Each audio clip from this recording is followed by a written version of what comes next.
If you want to make a man obsessed with you, you must first become the kind of woman who is not obsessed with him. Or most people believe that obsession is created by giving more time, more affection, more attention.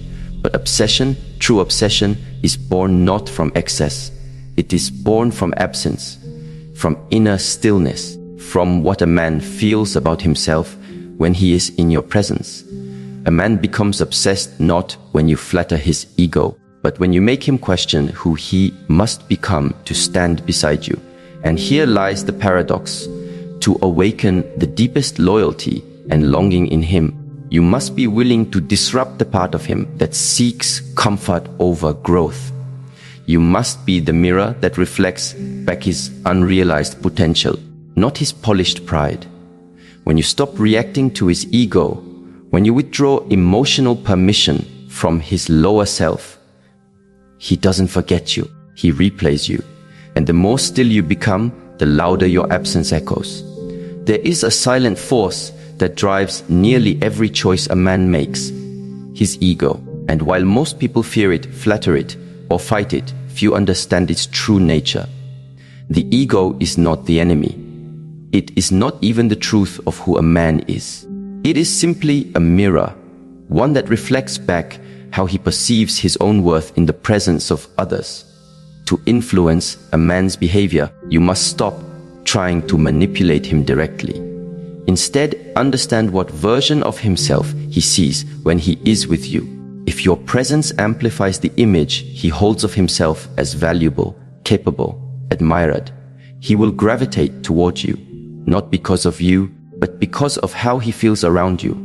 Conversely, if your presence disrupts that image, challenges it, questions it, exposes its fragility, his ego will flinch. But over time, if he is a man of substance, he will not run from that reflection. He will obsess over it. He will seek it, not because it flatters him, but because it awakens something he has not yet mastered within himself. This is why some women are quickly forgotten and others, though they say very little, do very little, linger in a man's memory like an unanswered riddle.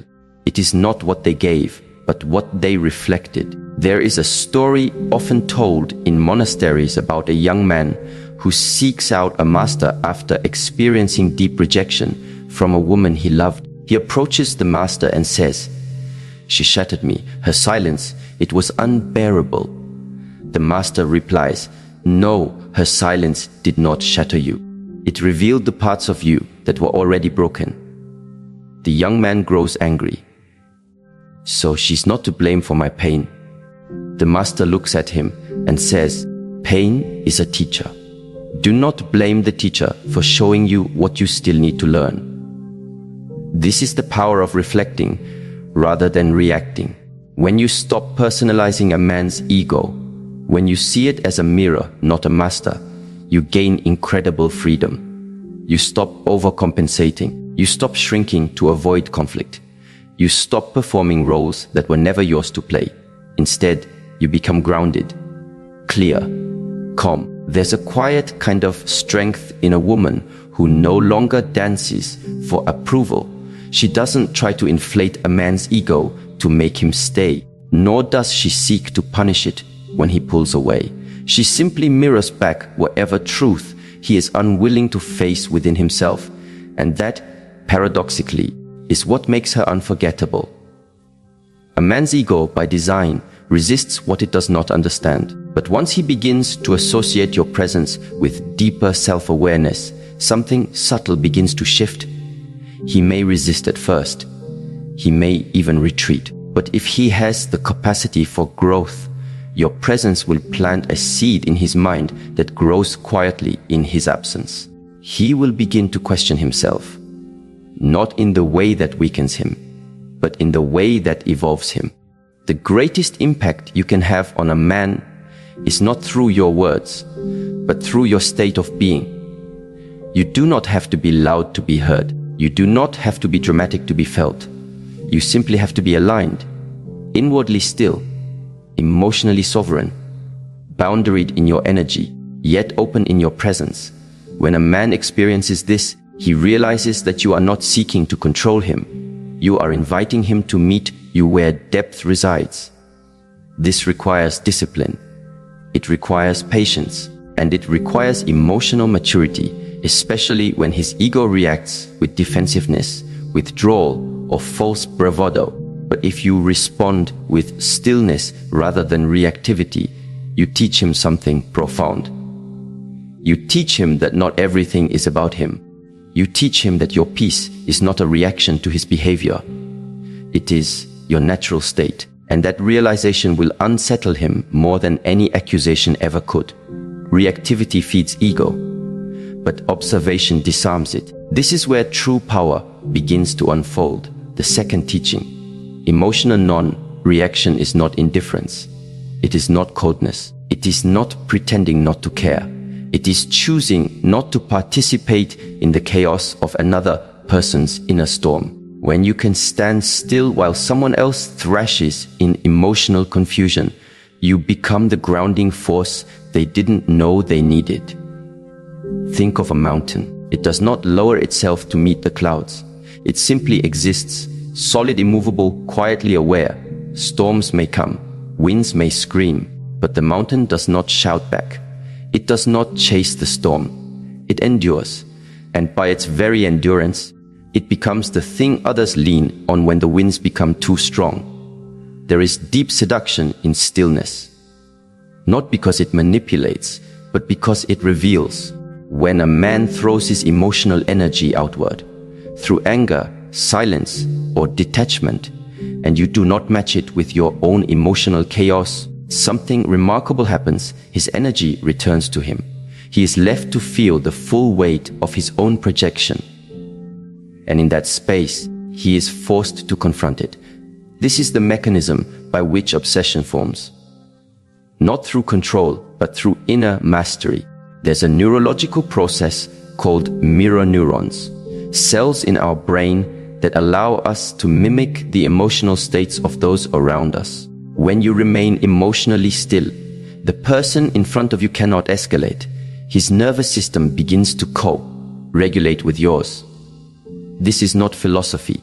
This is science. You calm him not by saying, calm down, but by embodying calmness. But here is the deeper layer. When you withdraw emotional reactivity from a man who thrives on ego reinforcement, you remove his ability to define himself through your response. He can no longer measure his worth by whether you chase, argue, or cling. And in that absence, he begins to seek a new mirror, either from within himself or once again from you. But this time, he must approach with a different energy, less performance, more presence. There was once a woman who dated a man very much ruled by his ego. He was charming, powerful, and deeply insecure. Whenever he felt her pulling away, he would flood her with affection.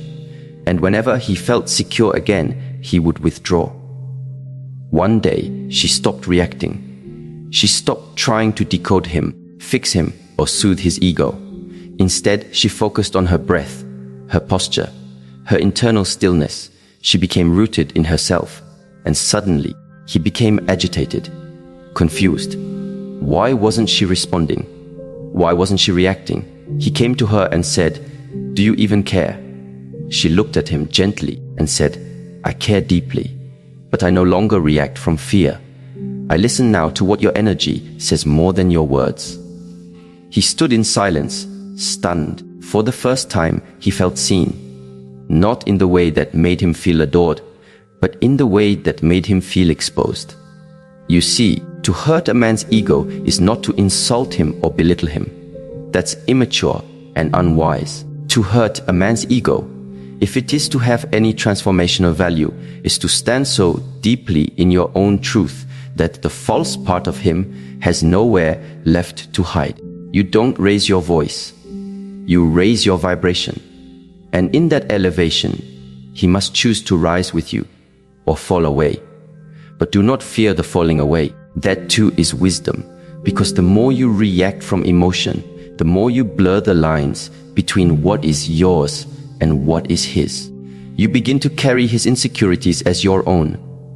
You begin to walk through life adjusting your light so it does not offend his shadow. And this is not love. This is spiritual codependency.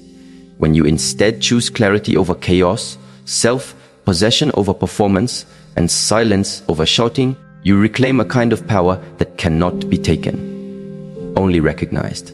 There is an old Taoist phrase: when nothing is done, nothing is left undone. In relationship terms, this means when you stop trying to control how someone sees you or how they behave, you become free, and that